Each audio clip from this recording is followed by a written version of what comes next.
Mo sọ̀rọ̀ yìí orúkọ mi ni Prince Hassan Abdul Toliat Ayilara. Ìtí mo kà fún wa wẹ́rẹ́ òun ni pé Ile Ayilara asọ̀tàn bí a ṣe jẹ́. Bàbá tó ṣẹ̀ wálẹ̀ láti Ile Ayilara òun là ń pè ní Usman Ayilara. Bàbá Usman Ayilara yìí ó migrate láti ìdílé kan tá à ń pè ní ìdílé Adégún láti Ìkòyí wá sí ibì kan tá à ń pè ní Bèbè area l'Ogbomosho along Ìkòyí road ibẹ̀ ló wà. Lẹ́yìn ìgbà tí bàbá yẹn wà tó ń ṣiṣẹ́ àfáà níbẹ̀, bàbá Soun tó wà níbẹ̀ nígbà náà lọ́hùn ọba ẹ jẹ́ kí n keep rẹ̀ wọ́n relocate bàbá yẹn wá sí present Ile Ayilara family ní òkè àgbẹ̀dẹ l'Ogbomosho because bàbá tó jẹ́ Soun nígbà náà lọ́hùn wọ́n ṣe àbẹ̀wò sí bàbá Usman Ayilara nígbà náà lọ́hùn tó pé bàbá Usman Ayilara yìí àgbà fáà ni wọ́n dẹ̀ bàbá Soun gbà náà wọ́n bá wọn bí i bùkátà problem tí wọ́n ní nígbà náà lọ́hùn ìyẹn ló mọ tó fi relocate wọn wá. Lẹ́yìn eléyìí bàbá tá à ń pè ní bàbá tá à ń pè ní Usman Ayilara yìí ó bí àwọn méje tó sì bí orúkọ wọn náà ni alákọ̀ọ́kọ́ ni Sani, ẹlẹ́ẹ̀kejì ni Habib, ẹnì kẹta ni Mahmood, ẹnì kẹrin ni Lawal, ẹnì karùn-ún ni Abbas, ẹnì kẹfà òun là ń pè ní Salamatu, ẹnì keje ó ń jẹ́ Bello. So àwọn méjèèjì tí bàbá yìí fi àtọ̀ ara wọn tí wọ́n fi bí nìyẹn ó wí pé àwọn tí wọ́n jẹ́ original Ayilara àwọn náà làwọn méjèèjì tí bàbá yẹn tí wọ́n bí. As time goes on nígbà tí Ile Ayilara òkè àgbẹ̀dẹ tí kò fẹ́ gba àyè wọn bàbá yẹn láti settle ní láti ní extension lọ sí ìsàlẹ̀ àfọ̀n. So ìyẹn mú kí Ile Ayilara kó pé méjì. A ní Ile Ayilara kan ní òkè àgbẹ̀dẹ and then adẹ̀ ní Ile Ayilara kan ní ìsàlẹ̀ àfọ̀n ló fi jẹ́ méjì but ọ̀kan náà ni àwa méjèèjì yẹn. Lẹ́yìn ọ̀rẹ̀yìn bàbá Usman tó ṣẹ̀wálẹ̀ yẹn ó pín àwọn méjèèje ó pín wọn sí ọ̀nà méjì. Ó fi mẹ́rin sí Ile Ayilara lókè àgbẹ̀dẹ ó fi mẹ́ta sí Ile Ayilara ní ìsàlẹ̀ àfọ̀n. So àwọn mẹ́rin tó fi sí òkè àgbẹ̀dẹ láti rí Sani, láti rí Habib, ibẹ̀ láti rí Mahmood, ibẹ̀ láti rí ẹni tó ń jẹ́ Bello. Àwọn mẹ́rin tó wà ní Ile Ayilara lókè àgbẹ̀dẹ nìyẹn. Ní ìsàlẹ̀ àfọ̀n àwọn mẹ́ta ló wà ń bẹ̀, àwọn mẹ́ta tí wọ́n dẹ̀ wà ń bẹ̀ àwọn náà ni Lawal, àwọn náà ni Abbas, àwọn náà dẹ̀ ni Salamatu, àwọn mẹ́tẹ̀ẹ̀ta tí ó wà ní igun bẹ̀rẹ̀ nìyẹn. So bí bẹ̀rẹ̀ ṣe jẹ́ nìyẹn but ọ̀kan nínú àwọn ọmọ tí bàbá yìí bí torí pé gbogbo àwọn ọmọ tí bàbá yìí bí pátá àfáà ní gbogbo wọn pátápátá because wọ́n kẹ́kọ̀ọ́ látara bàbá wọn dẹ̀ tó jáde lọ síta láti lọ kéwú kún kéwú wọn. So lẹ́yìn eléyìí ọ̀kan lára àwọn ọmọ bàbá yẹn nínú àwọn méjèèje à ń pè ní Mahmood. Òun lọ́lọ́run ń lò láti mú Ile Ayilara di ilé ìmámù torí pé Ile Ayilara kò ń ṣe ilé ìmámù níbẹ̀rẹ̀ because ní Ògbómọ̀ṣọ́ a ní tradition ilé ńlá máa fi ń jẹ imam l'Ógbómọ̀ṣọ́ so and then it's based on rotation tí ilé yìí bá jẹ tiwọn tán ilé mi máa bọ́ síbẹ̀ bó ṣe rí l'Ógbómọ̀ṣọ́ nìyẹn. So ọ̀kan lára wọn tí wọ́n pè ní Mahmood yẹn òun ló bẹ̀rẹ̀ as Mufassir l'Ógbómọ̀ṣọ́ ní 1903 ló dẹ̀ ti bẹ̀rẹ̀ Mufassir rẹ̀ ó sin ọ̀pọ̀lọpọ̀ àwọn imam tó pọ̀ gan títí tó fi di 1917 yẹn ìwọ́n ni bàbá Soun gbà náà lọ́n that is Soun Bello Ajagungbadé the second tí wọ́n rule láti 1914 nígbà náà lọ́n àwọn ni wọ́n fi bàbá Mahmood àwọn ni wọ́n fi jẹ imam nígbà náà lọ́n. Bàbá Mahmood dẹ̀ rule láàrin 1917 sí 1919 l'Ógbómọ̀ṣọ́ àti 1919 yẹn ni ìdílé Ayilara ńlá ti jẹ chief imam Ògbómọ̀ṣọ́ land kan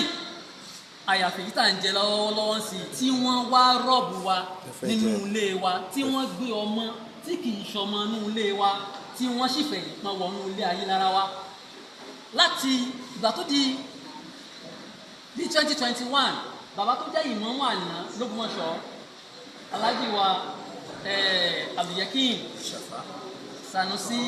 Asafa nígbà náà lọ láti ilé ìmámù Mọ́ṣífà Òkè Odò tí bàbá yẹn gbéṣẹ́ kí wọ́n tó gbéṣẹ́ òun ni ọmọkùnrin tá ń pè ní Toliat yìí àtàwọn tí nínú speech mi ẹ́dí pé mo sọ̀rọ̀ pé àwọn mẹ́ta kan wà tí àwọn náà tún pera wọn ní Ayilara nínú ilé tiwa tí wọn kì í ṣe ọmọ bíbí inú ilé wa. Nínú wọn àwọn kan wà tá ń pè ní Ayilara by slavery àwọn yẹn ẹrú ni làwọn bàbá wọn máa ń ṣe fún wa nínú ilé wa torí pé okay so because ilé wa ilé ọba ni torí pé a wà lára ìdílé tí ń jẹ oyè Oníkòyí ní Ìkòyí ilé lórí local government. So àwọn bàbá àwọn tá à ń sọ yìí àwọn bàbá wa àwọn bàbá wọn wọ́n jẹ́ ẹrú fáwọn bàbá tiwa tí wọ́n máa ń rán wọn ṣẹ́ káàkiri. Ṣùgbọ́n láyé tàwa yìí sìn àyè pé kò ṣẹ́dú mọ́ automatically àwọn náà sọra wọn di ọmọ inú ilé Ayilara wọ́n ń pèrè àwọn láyélára. Bákan náà a dẹ̀ tún ní àwọn tó yẹ kó wọ́n wá kéwú nínú ilé wa tó bọ́ sí ilé àfáà ni àwọn míì wá ké àwọn tó wá kéwú yẹn ọ̀pọ̀lọpọ̀ wọn tó bá ní kí n máa dárúkọ wọn máa dárúkọ wọn sìn tó jẹ́ wípé àwọn náà padà wá sínú ilé Ayilara tí wọ́n padà wá jókòó pé àwọn ò lọlé bàbá àwọn mọ́ ilé àfáà àwọn ni àwọn ò jókòó sí. A sì rí nínú wọn tó yẹ pé àwọn míì bọ́n ṣe pẹ́ tó kódà wọ́n gbéyàwó fáwọn míì nínú ilé wa láwọn bàbá wa at the end of the day wọ́n padà sílé wọn. Bákan náà a tún ní àwọn ọ̀rẹ́ tí wọ́n bá àwọn bàbá wa ṣe tó jẹ́ wípé látàrí wípé wọ́n gba ẹ̀sìn Islam wọ́n decide pé àwọn ò ní padà sí inú ilé àwọn ọmọ wọn bá wa jókòó but for the fact àti pé a gbà wọ́n láyè kó wà nínú ilé wa ìyẹn ò sọ wípé ogún tó jẹ́ ogún àwọn bàbá tiwa tí à ń pè ní oyè Oníkòyí àti oyè lèmọ́mù kò sọ fún wọn wípé àtà kò sọ fún wọn wípé wọ́n lẹ́tọ̀ọ́ sí because wọn kì í sọ ọmọlé Ayilara lọ́pọ̀lọpọ̀ gbà wọ́n máa ń fẹ́ go beyond their boundaries but ìtàn a máa ń fi ìtàn pè wọ́n padà wípé ṣé ti gbà wípé ṣe jẹ́ ni tá a bá ti sọ yẹn lásán ibi tí wọn ò rórí sí wọn á ti ronú kọjá bẹ̀ wọ́n dẹ̀ wọ́n fi ọ̀dà nípa àwọn pípù yìí káwọn fi kalẹ̀ but èyí tó jẹ́ ìyàlẹ́nu fún wa ni pé ọ̀rọ̀ ó ṣe ìmáàmù l'Ógbómọ̀ṣọ́ kí ìmáàmù ò tó kàn wá nílé Ayilara l'Ógbómọ̀ṣọ́ láti nǹkan bíi 2016 àṣé àwọn tí wọ́n ń ṣe ara wa tí wọ́n ń ṣe Ayilara yìí àṣé wọ́n ti ń ṣe another inner meeting míì lẹ́yìn tí wọ́n ti ń plan fún yí pé tí ìmáàmù tó wà ń bẹ̀ lánàá yẹn bá ti kúrò ilé Ayilara ló ń bọ̀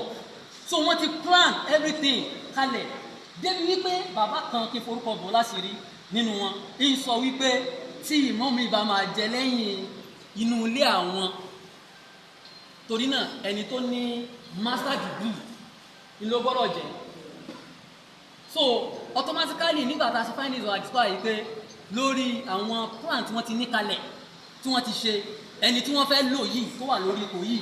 tí wọ́n ti ní plan lórí wọ́n ti béèrè pé kí ni qualification rẹ̀ so wọ́n ti mọ̀ wípé masters lórí lọ́wọ́ nígbà yẹn náà lọ́n so wọ́n ti bẹ̀rẹ̀ sí rin àwọn irin kan lábẹ́nú àfìgbà tí bàbá yẹn kú tán la ṣe wá discover yìí pé ní meeting lé wọn bá ní tọ̀ ẹnìkan o tí ń jẹ́ Toliat o torí náà ògùn ni àwọn fẹ́ lò láti ṣe ìmáàmù l'Ógbómọ̀ṣọ́ gbogbo mi ló wá yanu pé ta ní jẹ́ Toliat níbo ní ti ń bọ̀ níbo ló ti ń bọ̀ so wọn ò rí excuse kan give nígbà yẹn later wọ́n ṣàfún plan kìíní yẹn wọ́n ṣàfún plan rẹ̀ aṣáfún béèrè pé yínú sátán dárúkọ yìí ọmọ ilé wo ni ìkángun wo ni because ìkángun méjèèjì tó jẹ́ Ayilara wàláhì gbogbo wa ládára mọ̀ gbogbo àwọn bàbá wa sì dá ọmọ ẹnì kọ̀ọ̀kan wọ́n dá wọn mọ̀ débi wípé bàbá tó bí èmi ìyẹn former principal ní l'Ógbómọ̀ṣọ́ so tó l'Ógbómọ̀ṣọ́ ẹni tó gbé ọmọ táwọn wí tó gbé wá ok later on wọ́n ṣàdọ̀gbọ́n àṣàgídí àprotesti níbi tá a ti ń protesti wọn ò jẹ́ ká ní access sí bàbá ṣọ́ọ̀hún àná títí tí bàbá yẹn fi kú ní 21 days síra wọn ni nígbà tí bàbá yẹn tún kú tán tí wọ́n ṣe installation tí wọ́n ṣe everything tán a sì ń keep on láti máa agitate pé ẹni yéé sọmọ nú ilé wa ṣẹ ẹni yéé sọmọ nú ilé wa ṣẹ bọ̀ kàkà tí wọ́n fi ṣe bẹ́ẹ̀ wọ́n bẹ̀rẹ̀ sí ara sọ ni wọ́n bẹ̀rẹ̀ sí mú ọlọ́pàá wọ́n fi ń gbé wa níbí wọ́n fi ń gbé wa lọ débi wípé ẹni tó jẹ́ ọ̀kan lára àwọn àgbàlagbà nínú ilé Ayilara tí wọ́n wà níbí báyìí fídíò clips yẹn wà níbi tí a bá nídẹ̀ rí wọ́n ṣe nínú bàbá yẹn kò sí bàbá ẹ dìde wọ́n nínú bàbá yẹn débi pé nínú mọ́sálásí jọ yẹn kódà wọ́n mú kíní tíṣù wọ́n fi gún bàbá yẹn ní ìdí everything ó wà níbí báyìí fún àwọn tá a bá nídẹ̀ tá a bá fẹ́ gbọ́ lẹ́yìn eléyìí tí yẹn wá ti wá ṣẹlẹ̀ ìgbà tó di 3rd of September 2023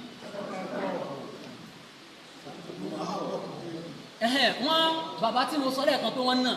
débi wípé bàbá yẹn ó kàn lọ kírun ni wọ́n mú bàbá yẹn wọ́n dẹ̀ lẹ́yìn ìgbà wọn náà wáyẹn tán wọ́n pe àwọn ọlọ́pàá wọ́n ní kí wọ́n ju bàbá yẹn sínú ayanran wọ́n dẹ̀ gbé wọn lọ sí custody àwọn Owódé police station l'Ógbómọ̀ṣọ́ láti bẹ̀yìn instantly wọ́n handcuff bàbá yẹn lọ́wọ́ báyìí wọ́n dẹ̀ gbé bàbá yẹn láti Ògbómọ̀ṣọ́ wọ́n gbé wá sí Ẹlẹ́yẹlé headquarter bí báyìí láti Ẹlẹ́yẹlé instantly ni wọ́n àárín fáwọn bàbá yẹn tí wọ́n sì gbé wọn lọ sí Ìyágankú ní magistrate court tó wà ń bẹ̀. Wọn ò dá ẹjọ́ yẹn débi pé wọ́n kì àwọn bàbá yẹn mọ́ inú ilé inú prison service fún odidi ọjọ́ 7 complete láìṣẹ̀ láìrò pẹ̀lú àwọn bàbá yẹn nígbà náà lọ́hùn títí kọ́nà tó wá rán àwọn aláàánú tí wọ́n bèèlè àwọn bàbá yẹn fún wa nígbà náà lọ́hùn wọ́n àrásì bàbá yẹn wọ́n mú lẹ́sìn wọn débi tó wù wọ́n bẹ́ẹ̀ tí bá tó di on 3rd September 3rd gbogbo Ile Ayilara pátápátá àtẹ̀yí tó wà l'Ogbomosho àtẹ̀yí tó wà ní Ilé Ọya Òkè Ọya North àtàwọn tó wà nílùú èbó wọ́n pe meeting wípé this thing kò yẹ kó máa rí báyìí lọ wọ́n wá ní kí wọ́n ránṣẹ́ sí Yunusa tó ń pera rẹ̀ nílé ìmọ̀mú yìí wípé kó wá àwọn fẹ́ ṣe meeting inú ilé nínú àsìkò tó sì pera rẹ̀ lọ́mọ inú ilé kó náà wá ṣe meeting kó wá síbi meeting yẹn ó kù ọ̀sẹ̀ 3 inú wọn ti sọ fún un wọ́n ṣe sọ fún un nísà ń kó sọ́n rẹ̀ òun ọ̀ráyè lẹ́nìí òun ọ̀ráyè lọ́la kó tó di kó wá ṣẹ̀ṣẹ̀ tù fún that 3rd September 2023 wípé kí meeting yẹn ó hold nígbà tó di meeting yẹn níta máa discover ni pé ìgbà tó kú bí ọ̀la tá máa ṣe meeting àti pàpà àwọn ará àwọn strange faces ní àdúgbò wa ní ìsàlẹ̀ àfọ̀n yẹn l'Ogbomosho nígbà tó máa di àárọ̀ ọjọ́ tí meeting yẹn máa wáyé àti pàpà àwọn security men wọ́n bọ̀ ń bá di family house wọ́n ní láti sọ láti gbogbo family house wa wọ́n láti máa yin ìbọn débi wípé wọ́n wọ inú ilé nínú family house wọ́n wọ inú family house gangan wọ́n láti lọ máa threaten àwọn obìnrin tó wà nínú ilé pé ìbọn ti ṣe meeting around 6:40 ní iṣu ìṣẹ̀lẹ̀ láàárọ̀ ọjọ́ náà so at the end of the day ìgbà tá a rí pé bí gbogbo ẹ̀ ṣe rí nìyẹn a ní láti relocate meeting venue wa sí ibòmíràn láti safeguard the life and properties of our people in that place but níjọ́ yẹn kàkà kó wá sí meeting yẹn kódà kò yọjú àwọn tí wọ́n ń pera wọn láyé lára tí wọn ò ní bíbí tí wọn ò ní ọmọ pẹ̀lú wa àwọn náà ò lè attend meeting yẹn ibẹ̀ nínú ilé tí wàá decide pé pẹ̀lú ọmọ yìí because ìkangun mẹ́rin ọ̀tọ̀ọ̀tọ̀ ìlú claim alákọ̀ọ́kọ́ ó claim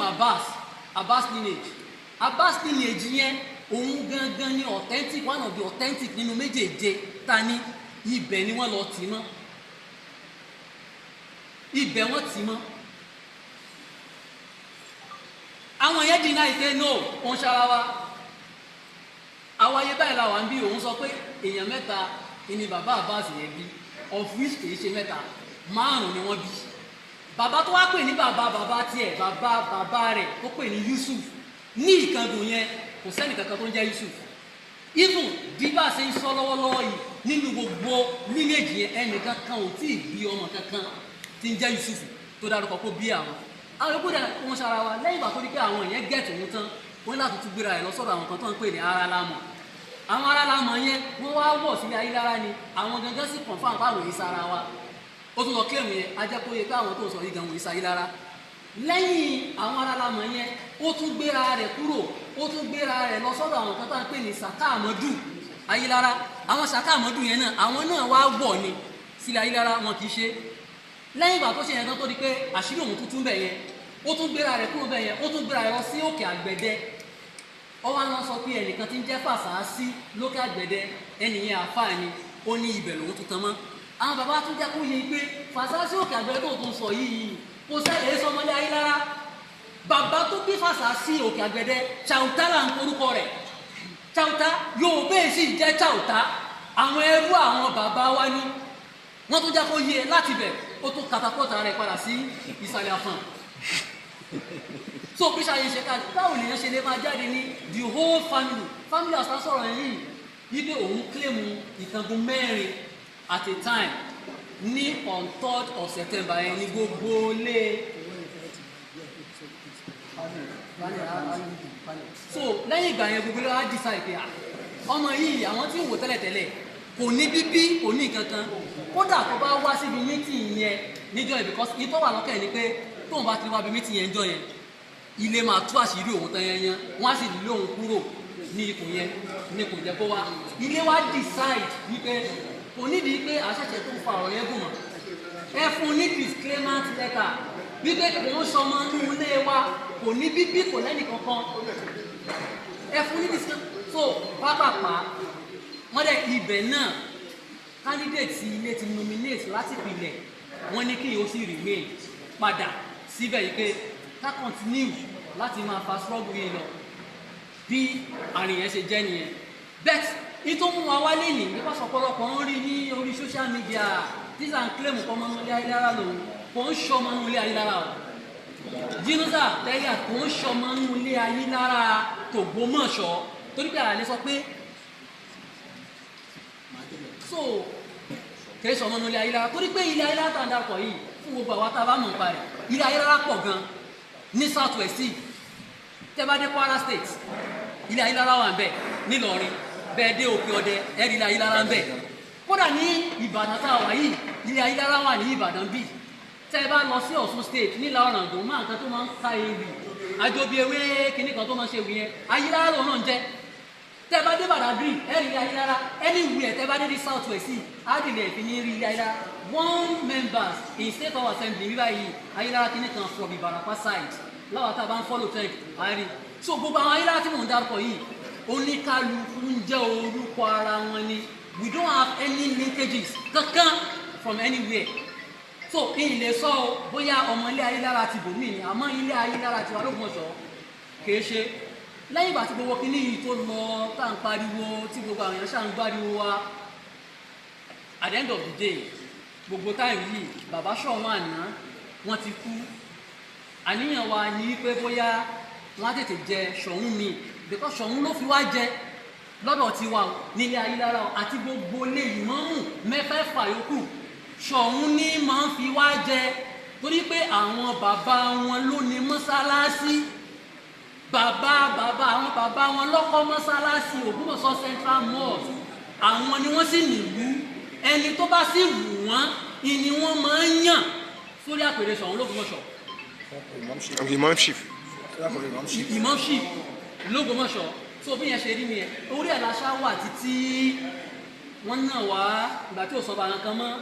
kò sẹ́ni kankan tá a fẹ́ lọ rìpọ́ọ̀ sí àwọn ọlọ́pàá àwọn agbófinró à ń kó wọ́n aráṣọ àgbọn ń wọlé sí wa anything táwa ra sọ báyìí wọ́n bọ̀ wá gbé wa ni inú yóò fà á tí gbogbo àwọn èèyàn fi máa gbọ́ ohùn wa lórí social media káàkiri torí pé ẹni àtẹ̀tù báyìí wàláhì wọn àbá wa ni wọ́n sì arrest sí wa wọ́n ní ká kọ́ ọwọ́ òwe ká sì àwọn adáté kékeré àdéṣe wé ẹ̀mọ́ kódà mẹ́ni irú ẹ̀ pọ̀ gan tá a ti wá sí Ìbàdàn ní ẹlẹ́yẹlé ń bì tí wọ́n ń pa àwọn èèyàn l'Ogbomosho wọ́n sẹ́ ọ̀pẹ àní Ayilara ẹ̀sà wà sí àwọn adáté kò ní ṣẹlẹ̀ mọ́ bí yẹn ṣe lọ nìyẹn títí tàbí ṣe sùúrù yẹn tó fi di pé ọba Gandhi kábíyèsí o ọ̀gá tí wọ́n fi dé bí wọ́n ṣe dé gbára I think on 19th of September last year a ní láti lọ protest again fún ọba yìí pé ó lè wọnú Ile Ayilara l'Ogbomosho ó lè wọlé wa ó sì gbé wa ní dúkìá gbàmọ́ ló lè wọlé bàbá kábíyèsí ní irú olè wo ẹgbẹ́ police station lọ́mọ ní olè tá à ń sọ yìí kì í sọ̀rọ̀ police station oyè inú ilé ni tó yìí jẹ́ pé kìí ṣe òfin kan ní kóòtù kan torí pé ẹ̀yin lẹ́ fi wá jẹ ẹ̀yin náà lákò wá bá bàbá Soun dẹ̀ ń sọ fún wa nígbà náà lọ́yìn pé ṣé lórí ẹ̀sìn ni ṣé lórí ọ̀rọ̀ ìmáàmù ni torí pé ká tó lọ síbẹ̀ gan ọmọ ìmáàmù yìí gangan ó ti lọ sí ọ̀dọ̀ Soun ó kó credentials ó ti kó lọ fún Soun ó ti mú local government origin tó wá fi claim inú ilé tó jẹ́ pé anybody can claim inú ilé ó wá yọ ní ẹ̀ bàbá ẹ̀ wò ọmọ Ile Ayilara ni mí ó dà ìgbà báyìí ni mo ti ní local government lọ́wọ́ léyìí tó jẹ́ pé ọ̀pọ̀lọpọ̀ èèyàn lè sẹ̀rí pé local government origin kò determine pé èèyàn jẹ́ ọmọ inú ilé yẹn torí anybody lè wá claim ẹ̀ nígbà táwa wá school àìmọye àwọn ọmọ school tó máa fẹ́ enjoy something like Bursary award àbí wọn kan wọ́n lè wá tó claim ẹ̀ so asájẹ́ kí bàbá sáà ti rí títí ẹ̀ ìbáṣá débẹ̀ ká débẹ̀ asàlàyé fún bàbá bọ́rọ̀ ṣe jẹ́ nìyí bàbá yẹn ní ohun ọ̀dá sọ̀rọ̀ ẹ̀sìn o àní ìṣẹ̀lẹ̀ yẹn sọ̀rọ̀ ẹ̀sìn ọ̀rọ̀ ìdílé ni ìtẹ́ ẹ̀sìn ìjọba lé lórí l'Ogbomosho tá a fi ń pè yín lọ́ba òun náà ní pé ẹ̀yin náà lè mójútó gbogbo lé bàbá wa ní ká jókòó bàtà jókòó ta pìsẹ́ǹtì ọ̀rọ̀ atán yanyan bàbá ní nítòsẹ̀lẹ̀ ń sìn nǹkan tó kéré ni ṣùgbọ́n àwọn ó ṣètò lórí ẹ̀ sọ́dá yín lójú pé ọmọ yẹn sọ wọ́n lẹ́yìn anúdá wa lójú sọ́dá yín lójú anúdá ó dá yín lójú anúdá tí kò bá dá yín lójú tí ẹ̀ bá rí ọ̀rọ̀ sọ tí a bá padà ṣe ìdájọ́ ibẹ̀ ló parí sí. Bàbá wa invite ẹ̀ wọ́n fún un lọ́jọ́ wọ́n ní kó kó àwọn representative ẹ̀ wá láti Ile Ayilara wọ́n pe àwa náà wọ́n ní àwọn representative wa káwa náà kó wá láti Ile Ayilara wọ́n wá ṣe panel wọ́n dá panel lẹ̀ panel yẹn Ààrẹ Àgọ́ was there, Ìyálóde of Ogbomosho land was there, Abẹ́ṣẹ̀ was there, Abẹ́ṣẹ̀ àti Bara, yes àwọn márùn tí wọ́n wà bẹ́ẹ̀ nìyẹn, but Abẹ́ṣẹ̀ because he is a Muslim wọ́n fi head panel yẹn so wọ́n dẹ̀ pè wá rẹ̀ débẹ̀ ó proof títí ẹ̀ gbogbo àwọn tó kó wá pátápátá àwọn tí wọ́n fọ̀ sí kàtígórì mẹ́tẹ̀ẹ̀ta tí wọ́n sọ tí òye sọmọ inú ilé àwọn ni lẹ́yìn ẹnìkan ṣoṣo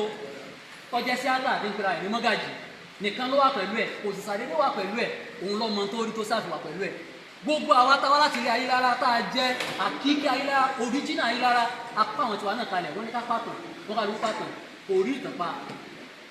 kò rí ìtàn kan pa lẹ́yìn ọ̀rẹ́yìn ní padà ló ń dákọ̀ kan lára wa yí pé bàbá kan ló sọ̀tàn fún un pé ọmọ bẹ̀ lòun bàbá ṣe so lẹ́yìn ọ̀rẹ́yìn tá a sọ yẹn tán kábíyèsí ní ká lọ ìgbà tó máa di alẹ́ the same day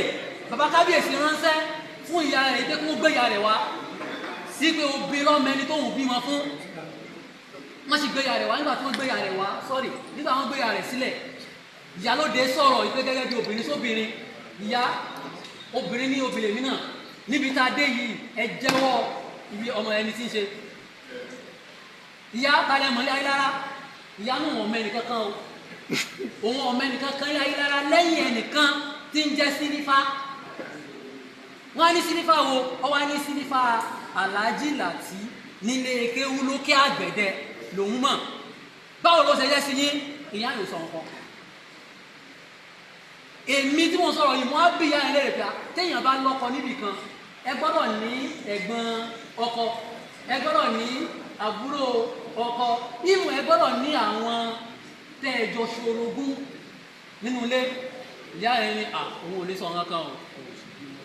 òun ò sì bí ẹnìkan kan síbí ṣùgbọ́n wọ́n sọ yí pé kó wọ́n sọ wípé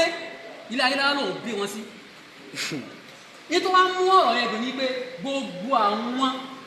àwọn tó yà lórí chaatì ẹ̀ ó sọ pé ẹnìkan ìyá ṣùgbá ẹnìkan táírù ìyá ọ̀sàdárúkọ márùn-ún àbí mẹ́fà gbogbo àwọn tó dákọ̀ ẹ̀ tó láwọn ẹjọ́ ọmọ bàbá l'Ógbómọ̀ṣọ́ wọn kì í sọmọ nílé kódà àrí wọn rí dípò ṣe ń sọ yìí ó pòdúsì fọ́tò bàbá rẹ̀ bàbá tó bí bàbá rẹ̀ ó pòdúsì ẹ̀ àwọn àgbàlagbà wà nílé tí wọ́n bá lè identify ẹ̀ but kò lè pòdúsì ẹ̀ so bàbá mọ́sàjì inú ilé wa nílé Ayilara tó jẹ́ the headest person àwọn ni wọ́n jókòó bí báyìí àwọn ni wọ́n jókòó yìí bàbá tí wọ́n lógo tí wọ́n dé fìlà tí wọ́n tẹ̀ yìí àwọn ni mọ́gàjì inú ilé Ayilara kò sẹ́lòmíì akọ̀wé ilé Ayilara ni àwọn ni wọ́n jókòó pẹ̀lú wa yìí bàbá tó jẹ́ chairman inú ilé Ayilara wọn ò tẹ̀lé wọn wá torí pé wọ́n ṣàìlera so frequently wọ́n máa ń tọ̀ so wọn náà báwo làwọn ṣe wá máa tọ̀ ní ìṣẹ́jú that's why tí ò jẹ́ wọn bá wa so lẹ́yìn àwọn ilé yìí kò sẹ́ni kankan tó ń jẹ àwọn kan mọ́. so bàbá tí wọ́n sì nà òun yìí bàbá yẹn sì mọ ìtàn kò síbi kankan tẹ́nìkan kò mọ̀ even bàbá tó bí èmi bàbá yẹn láti pe ẹni tó gbé wá sílé Ayilara pé Yusufu wọn pẹ̀lú náà Yusufu Situ níbo lẹ ti rí ọmọ Yunusa yìí ibo ló ti jáde wọ́n ní láti wọ́n sọ wípé ikùn àbáàsì ni bàbá tèmi ń béèrè yìí pé ta ló bí gbogbo àwọn ọmọ tọ́jà látà àbáàsì gbogbo wọn pátápátá àjọ gbé Ghana ni a sì mọ mọ́kàlù because a ní family house bí family house la ní Ghana tó yẹ pé is domicile or is dominated by all the Ayilaras gbogbo wọn láàmọ̀lẹ́ ẹ̀kọ́ kan bàbá Yusufu Situ yẹn wàláhì tàláhì súnmọ́bìláhì lẹ́díláìlá ìlàwà tí mo bá parọ́ kọ́lọ̀ wọn wá kó mú mi bàbá yẹn láti máa sọ fún bàbá mi pé kìí sọ ọmọ bẹ̀rùn àwọn kan tì síbẹ̀ yẹn tí mo bá parọ́ kọ́lọ̀ wọn bínú sí mi dádì mi sí ìgbà tí bàbá Yusuf yẹn kúrò bẹ́ẹ̀ dádì mi láti máa sunkún wípé tó ń dé orí tó ṣẹlẹ̀ ní that is number 2 torí pé táyì ti lọ nílé Ayilara ìdílé ọba ni wá àìjẹ́ olú ẹ̀rí pé nínú orúkọ rẹ̀ Toliat Yunus Olúṣínà ló pera ẹ̀ kò sí ọmọ inú Ilé Ayilara kankan tí ń jẹ́ olú adé ni wá adé ni wá èmi tí wọ́n sọ̀rọ̀ yìí adémọ́lá ni mò ń jẹ́ kò sọ́mọ Ilé Ayilara kankan tẹ́ẹ̀rì tí ò ní adé àìjẹ́ olú nígbà tí bàbá rẹ̀ kú bàbá rẹ̀ tó pè ní bàbá rẹ̀ ìta gbọ́ ni wípé ilé kan tí wọ́n ń pè ní ilé agbọ́mọ̀mí tá à ń pè ní ilé mọ́gàjí ajílóba ibẹ̀ ni wọ́n lọ sin bàbá rẹ̀ sí kí ló dé tí wọ́n sin bàbá rẹ̀ sínú Ilé Ayilara ó tún sọ wípé ìyàwó mẹ́ta ni bàbá òun bí ni bàbá òun ní ọmọ tí bàbá òun sì bí ok ọmọ tí bàbá òun sì bí ọmọ 15 14 lórí bàbá òun bí láti ọjọ́ tá a ti ń fa ọ̀rọ̀ yìí àwọn ọmọ ìyálé méjèèjì yòókù wàláhì làzim ààrin wọn Ilé Ayilara o so lẹ́yìn lẹ́yìn bàbá Soun bó ṣe sọ pé wọ́n sẹ́ẹ̀tì panel wọ́n gbọ́ ọ̀gùn kìíní wọ́n gbọ́ ọ̀gùn kejì ibẹ̀ ni wọ́n ti rí pé ibi ìtàn tá à ń sọ yẹn ni wọ́n ti rí pé ọmọ yìí sọ wọn lé wọn lóko wọ́n dẹ̀ ní kó step aside ní October 25th 2023 ìpè kó padà wọn náà bàbá tó wọ́n sọ bàbá Soun sọ wípé ìjọ nílé mọ́ ń wo súnmọ́ padà sí Ilé Ayilara kọ́ lọ sẹ́tù ọ̀rọ̀ rẹ pẹ̀lú wọn step aside ìtí bàbá yẹn sọ nìyẹn láti October 25th mo fi orúkọ Ọlọ́run àbúrà sí bàbá Bale ní àgbúrò ẹnìkan ní jẹ́ Àjíkẹ́ o kò lè yọjú sínú Ilé Ayilara kàkà tó fi lọ kóòtù ló gbà lọ lẹ́yìn lẹ́yìn àwọn League of Imam and Alfas l'Ogbomosho àwọn náà sit lórí ẹ̀ àwọn náà discover the sense ọmọ yìí ò ṣe bí ọmọ inú ilé wọn wọ́n rọ̀ yí pé kó no step aside kóòtù ló gbà lọ lẹ́yìn lẹ́yìn àwọn tá a pè ní àwọn Special Committee on Islamic Affairs tó jẹ́ pé àwọn ni wọ́n ṣètò gbogbo ọ̀rọ̀ Islam l'Ogbomosho àwọn náà tún lábẹ́ àwọn bàbá tí wọ́n jókòó yìí ààrẹ mùsùlùmí of Ogbomosho land àwọn náà tún pé pálẹ̀ gbé wọ́n tún ṣe findings the same thing àwọn náà tún rí pé ọmọ yìí ò ní bíbí pẹ̀lú wọn kàkà tí ó fi ṣe bẹ́ẹ̀ is from court to court is one injunction to another is one injunction from one ó wá instigate àwọn èèyàn online Facebook àwọn èèyàn ni wọ́n wá ń promote ẹ̀ wípé ọmọ Ilé Ayilara ni ọlọ́mọ sọ pé òun ò bí ọmọ ẹ̀yin ará àtà ń sọ wípé ó bímọ wọ́n ní à ń parọ́ ọmọ ni kíní kan ó tún bẹ̀rẹ̀ sí sọ̀rọ̀ sí kábíyèsí ó bẹ̀rẹ̀ sí sọ̀rọ̀ sí kábíyèsí ó ń bú kábíyèsí kó máa bá kábíyèsí lọ́wọ́ bí wàá ti ń gbá ẹgbẹ́ bàbá ńlá bàbá rẹ̀ sọ̀rọ̀ ìdílé Ayilara à sí nínú nǹkan yẹn so ìdílé Soun pẹ̀lú gbogbo tí ń sọ káàkiri pé torí pé ọba jẹ́ Christian ìlọba fẹ́ fi yọ òun kúrò ọba ò dá sí ọ̀rọ̀ tó wà nílẹ̀ ìpàpà wàláì ọba ń sọ wípé orí justice lòun ò dó lé lórí ọba ò dá sí àpèrè yẹn bọ́ ó fẹ́ incite religion war ìlú Ògbómọ̀ṣọ́ tó yẹ pé Christian Muslim nínú ilé kan náà kọ́dà babaláwo ẹjọ́ ọmọ gbẹ́nu ilé papọ̀ ni tí bàbá kan náà jọ bí yín tí ò ṣẹlẹ̀ rí látìgbà tí wọ́n ti dé látìgbà tí wọ́n ti sọ̀rọ̀ tí ilẹ̀ Ògbómọ̀ṣọ́ tó ti ń exist so in this way a fi àsìkò yìí a fi ń sọ fún gbogbo wa yìí pé bàbá Soun ò lọ́wọ́ sí gbogbo tọmọ yìí sọ o bàbá Soun ò sọ yìí pé kí wọ́n yọ lè máa mú o ìdílé wa ìdílé Ayilara ńlá gbé ọ̀rọ̀ lọ sọ́dọ̀ Soun gẹ́gẹ́ bí adarí gẹ́gẹ́ bí olórí ìlú wípé kí wọ́n bá wa dá sọ̀rọ̀ yìí bàbá sì dá sí dídá sí tí bàbá dá sí yẹn òun ìlọ́fà wàhálà torí pé ó ti rí pé gbogbo àwọn bàbá ti rí náà rí òdodo ló fi wá ń sọ lórí Facebook lórí social media káàkiri pé Soun fẹ́ yọ òun Soun ò lọ́wọ́ sí Soun ò dẹ̀ ní nǹkan kan ṣe pẹ̀lú nǹkan tó wà nílẹ̀ so Ọlọ́run dẹ̀ rí mi pẹ̀lú nǹkan tí mo sọ tó bá yẹ pé rọ́ ni Ọlọ́run mú mi so mo kí wa dẹ́ lẹ́yìn ìgbà yẹn má bínú tàkí tó parí ọ̀rọ̀ táyé sọ̀rọ̀ lórí yẹn sì fúnra ara rẹ̀ ó ti gbé bàbá Soun kábíyèsí Ògbómọ̀ṣọ́ lọ́wọ́lọ́wọ́ báyìí ó ti gbé wọn lọ sí court àtàwọn Soun yìí kanṣu ìní sọjú báyẹn lọ lórí àríyìn tó gbé lọ ó wà ní court kì í ṣe nǹkan tí ó lè máa sọ nígbà tó rú ọ̀rọ̀ tó wà ní court kí Ọlọ́run wá kí ó gba ìbẹ̀rẹ̀ nìkan kan wọn.